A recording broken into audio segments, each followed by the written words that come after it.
Hi friends, আমি আদিত্য গিরি। শুভ সকাল। আমি আপনাদের সামনে আজকে সেফটি ট্যাঙ্ক সম্পর্কে কিছু বলবো। এই সেফটি ট্যাঙ্ক কীভাবে তৈরি করা হয়। এই যে আন্ডারগ্রাউন্ডের সেফটি ট্যাঙ্কটা আপনারা দেখছেন, আমরা দুধারে 3 ইঞ্চি করে গেঁথেছি এবং মাঝখানে রড ছেড়ে রেখেছি। এই রডের যে রিংটা তৈরি করতে হবে সেটি 10 ইঞ্চি করে ছেড়ে আমরা যতটা গেঁথেছি ততটা ঢালবো, তো অতটাই রিং তৈরি করেছি।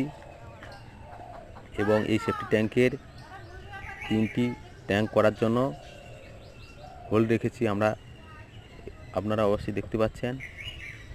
তো আমরা এটিকে ঢালবো, ঢালার সময় অবশ্যই করে ভিডিও করে দেখাবো। তো আপনাদের মতামত অবশ্যই করে জানাবেন, কখনোই এই ভুলটি করবেন না।